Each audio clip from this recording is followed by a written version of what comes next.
Hello, hello, hello. Welcome, welcome, welcome. Welcome to another 10 p.m. with BK. And as I mentioned yesterday, this title is going away very soon. So we started with no titles, and then we had this title.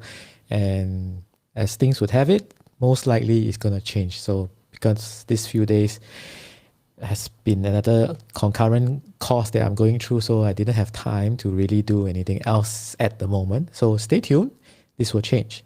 So, welcome. My name is BK. Of course, if we are friends, you will know that already. If you are not friends, don't be a stranger. Feel free to follow me on Facebook. I'm actually currently live streaming on three platforms, which is Facebook, a page, as well as a YouTube channel. And you can always drop a comment and let me know where you are catching me on, right? Now, and one last thing that I know I do every time at the start of this show is this. Give me 1 second. Hang on.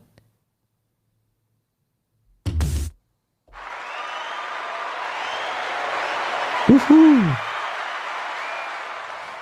We are heading into the tree territory. So this is day 29 of a 100-day challenge. So exactly 29 days ago, I started a 100-day live stream challenge for myself. Don't ask me why. Maybe I'll tell a little bit about the story why, yeah, but that was just that. So it was a 100-day challenge, not entirely for any specific purpose except as a self-discipline challenge, right? And also, because I have every time I mention it, do check out this guy called Andy Frisella. He has a very interesting 75 hard challenge, which is something you may want to try. Now, because for me, I've not done that. I'm doing something else for myself this here. So I kind of now I know that I need to point in the opposite direction. If it's to my left, I need to go to my right. If it's to my right, I need to go to my left. Right. So this is the camera. So thank you for joining me. Today, I'm going to tell a few stories that I have recently heard. One of them is my own story, right? And at the end of it, I'd like to ask you for help about something as well. So yesterday I was just sharing with friends that I'm quite into coffee, and I bought this very nice shade of blue coffee cup, and we were talking about hand brewing specialty coffee, right? So one of my friends was saying that, hey, why don't you do a live stream about how you brew your own coffee? And my reply to her was, I'm quite reluctant, or I'm quite hesitant to put any hot things or liquid near right in front of me here, because there's a few electronic devices here. And the reason for this is because, have you ever had a $2,500 glass of beer? Have you ever had that? Anyone has ever had a 2,500 Singapore dollars glass of beer? Now that would probably make it one of the most expensive glasses of beer ever in the world, right? Now, unfortunately, one of my friends had it before. So there was one time, a couple of years back, I was having a MacBook Pro at that time, fully specced out, and due to work, and so it was one of the top end machines, fully specced out with DVD drives, and also with maximum RAM, right? And one day this friend of mine invited me to an Irish pub for a meeting, and that was in the middle of the day. It was not even like after work, right? It was in the middle of the day. So my friend invited me for a quick discussion, and he said, let's meet up at the Irish pub. And I said, are you sure you want to meet at the Irish pub? He said, yeah, let's meet there. I just like to have a glass of beer while we talk about things. So I said, well, okay, fine. So as we met, he ordered 2 glasses of beer, one for himself and one for me, right? And obviously I opened up my MacBook Pro at that time.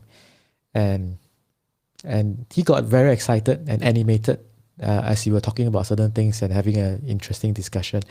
And in his excitement, he basically stretched out his hands, and then he just knocked over my glass of beer onto my MacBook Pro. And yeah, it was not good.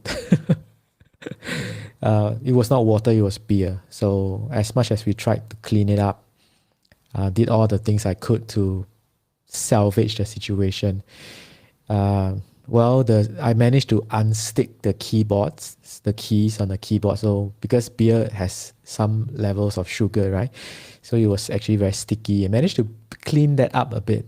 But what really couldn't be helped was for that particular version a couple of years ago, for that particular MacBook Pro, there's actually a DVD drive that is without the drive door. It has those fabric. It's like a window, it's like a carpet window where you slide in your DVDs, and I guess that helps to trap the dirt, right? So it doesn't go into the lens. But it also trapped the beer.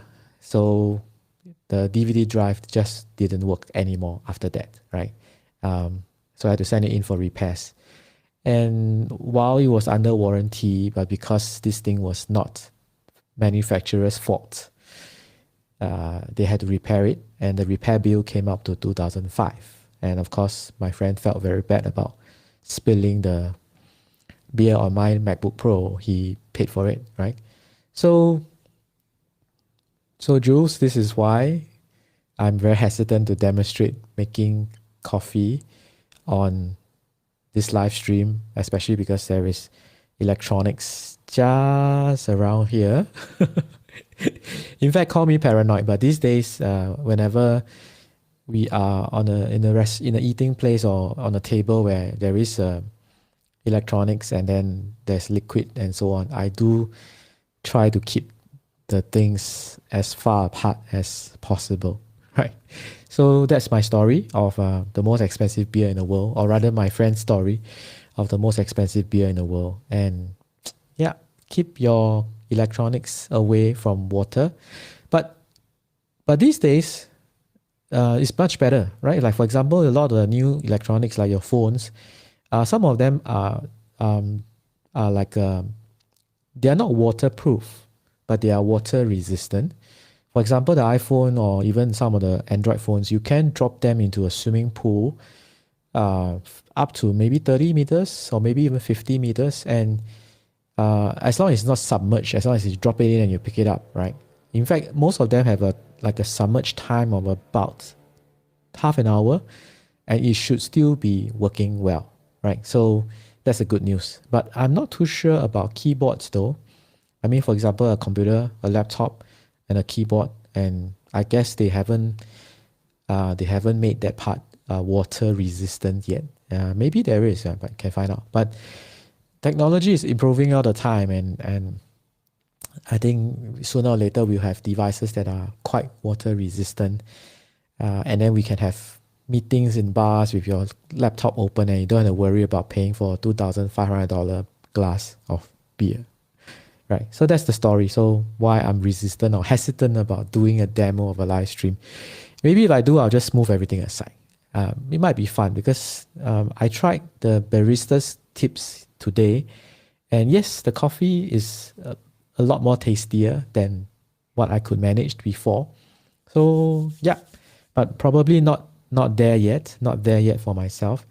Also because this current bag of beans is not the same one that I tried in the coffee shop, because the current bag of beans it has been roasted a bit earlier, so I need to finish this bag first before I try the one that I find extremely tasty, the Finca Zacatin, right? So that's one of the stories I wanted to tell today. Now there's another story that I just heard today, which I think is very good, and I mean, I do a lot of presentations in front of audience and crowds, and I always find that collecting stories is one good way to, because sometimes when you do a simple presentation, if you can share a story that perhaps can fit that audience, it is always very good. And today's story was shared by a friend called Jordan Adler, and I liked it a lot. And I think it also illustrated a point that maybe is relevant for all of us today. So perhaps I'll share it with you. So he was sharing about when he was in his corporate trainer days, they used to conduct this group training exercises, right? I'm not sure whether any of you have done this before, but in group trainings, Usually you give them like a certain activity or exercise, and there is a learning point behind that exercise, obviously. So there's this corporate training that they usually do where usually it's for a group size or say 150 to 100 people, but of course they don't get everyone to do it. They usually select like 6 people to do this exercise. So this exercise is fairly interesting. So what they do is that they select 6 people, and one of them would be the guy in the center, and then the rest of the 5 would be surrounding him in a circle, right? Now, then they make the guy in the center wear a belt. He wears a belt around his waist, and then they tie yellow ropes that goes out from the belt to the outer. So it's like a wheel and a spoke, right? And the people, the 5 persons on the outside rim, they are holding the rope. Now, the challenge for this thing is like this. So the trainer would actually drop a $100 bill, an actual $100 bill, and says that if you can pick it up, it's yours, right? And so the first part of the exercise is they will blindfold the person in the middle, right? And the rest of the people around him, surrounding him, holding the yellow ropes, they are not blindfolded. Now, there are 2 rules. The first rule is that there are no rules to this exercise, except the second rule, which is you're not permitted to have any audible communication with each other. That's it, right? So 2 rules again. First rule is there are no rules except the second rule, which is you are not permitted to have audible communication in order to facilitate this exercise. Now, so they got going, right? And then because the guy in the middle is blindfolded, he cannot see, the rest of them holding the yellow strings, they just basically pull him along and guide him along with the strings, right? Until he's just right in front or standing on top of the $100 bill, and then they stop pulling, so he can kind of feel that, okay, I'm not being pulled in any direction anymore. Let me squat down and then feel around, and lo and behold, he picked up the $100 bill. So well done, job well done, correct? So that was the first part of the exercise. Now, obviously, the learning point was not achieved yet, so they flipped the script this time. The second time they did this exercise, now the script is flipped. Now, the guy in the middle is no longer blindfolded, but the rest of the people, the outer rim of the people pulling the ropes, the yellow ropes that were tied to him, are now blindfolded. So he is the only one who can see where the $100 bill is in the room that they are in, right? In the training room. The rest of them are blindfolded. So try as hard as they could because they couldn't have audible communication. They couldn't do it. In the second round, they couldn't do it. So it was a failed exercise, right? So they restarted it again, and this time the trainer gave them the same instruction again. Now listen very carefully. There are 2 rules to this exercise. The first rule is that there are no rules. Anything goes, okay? Except for the second rule, which is you are not permitted to have audible communication. So first rule is anything goes, except 2, you cannot have audible communication. Now, so they went out, they tried it again, and again after about half an hour, again they failed because they tried the same thing or they tried other things and they just didn't succeed in getting the $100 bill. So once again, they removed the blindfold. The trainer came to them again and said, now listen carefully again. We're going to try this one last time. There are no rules except that you can do, basically means you can do anything you can imagine, except that you are not permitted to have audible communication with each other. Okay? So when they restarted it around for the 3rd time this time, a light bulb moment happened. And the guy in the middle, who was not blindfolded, who couldn't communicate, obviously, to the people around him because they were all blindfolded, because they are not permitted to have audible communication, right? This time, he realized that anything goes. And what he did was he removed his belt, dropped the belt on the floor, and just walked on his own to the $100 bill, picked it up, and exercise completed.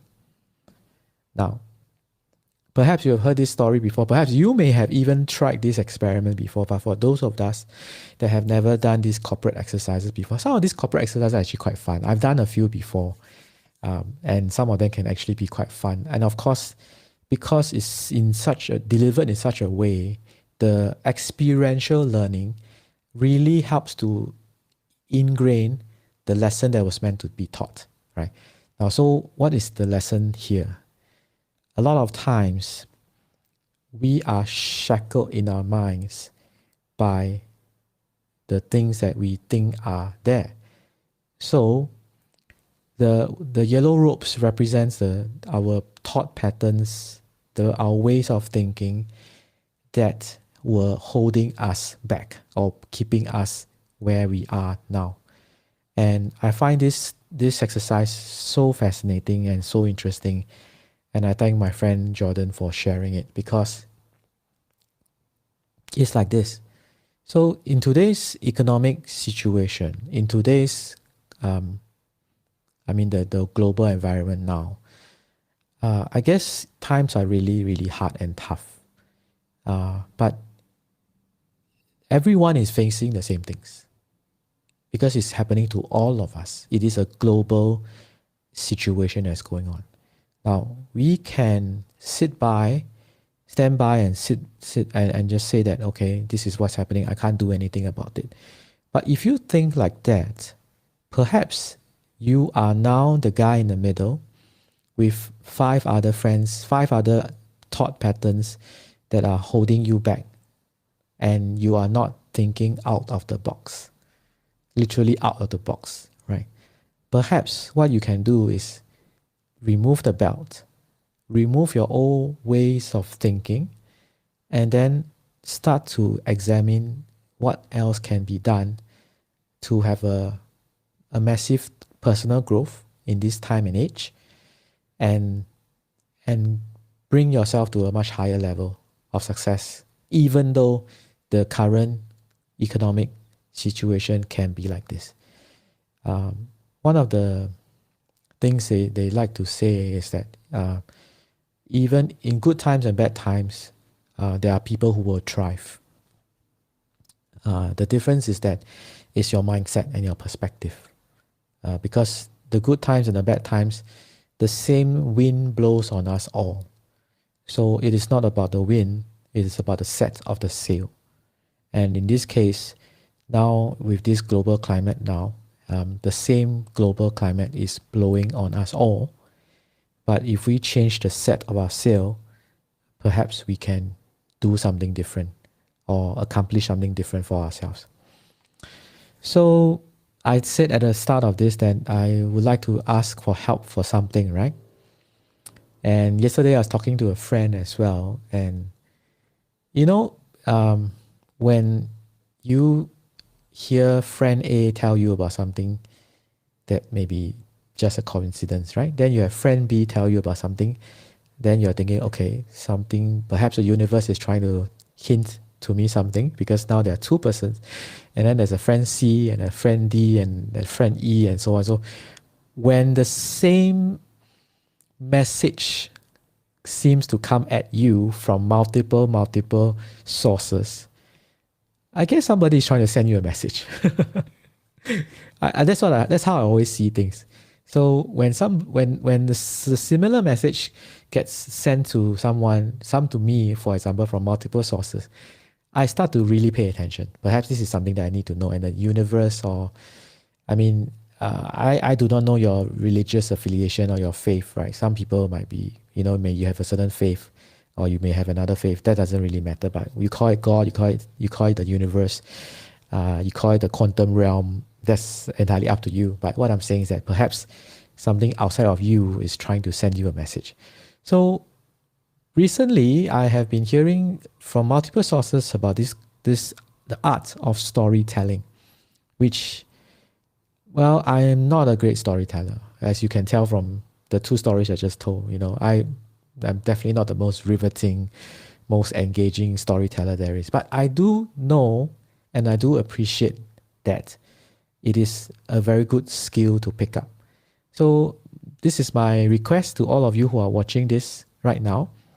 If you do have any resources, any books or courses or people or avenue or anything, right, that can help me improve on this journey of being a better storyteller, please kindly send them to me.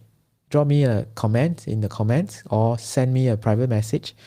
I would truly, truly appreciate it.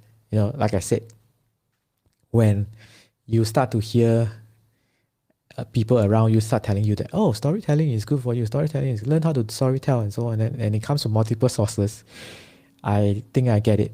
The universe is trying to tell me, okay, BK, this is something you need to work on. You probably want to work on this area of your life, for whether for personal life or for work or whatever, or business.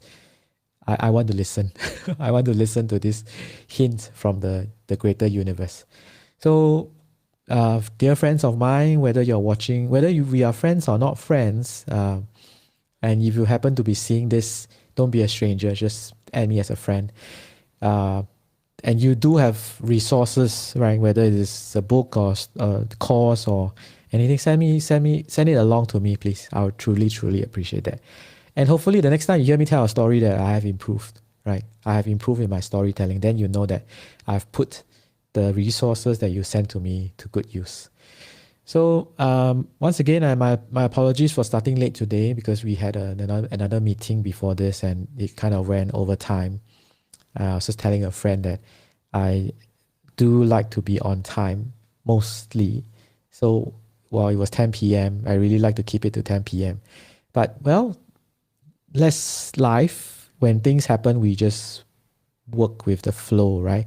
While it would be good to be principled, but we also need to be flexible to some extent, right? I always like to say that nothing in life is definite except for death and taxes, and I think there's one more, gravity, right? You throw something up, it definitely will fall down. But everything else can be flexible and it can be changed and adapted and according to the situation if necessary, right? So my apologies for starting a bit late today. And once again, this title is going to go away very soon.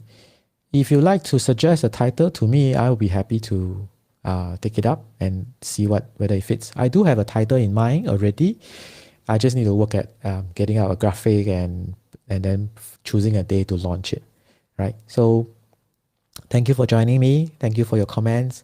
Thank you for all the feedback. Thank you for friends who have been supportive. That actually has been the most beneficial. And also thank you for friends who have actually came up to me and said, hey, can you help me with the live stream setup? Because then I truly, truly know that I have brought value to people, because now the people are finding that they want to do that live streams, and I can help them in this way because I have picked up some good habits or tips along the way. So if you do want to start your own live stream, and I strongly encourage you to, and you need help, just reach out to me. But don't forget to send me the tips or the resources for storytelling as well. So just going to take you out with some music. Good night. See you tomorrow for day number 30.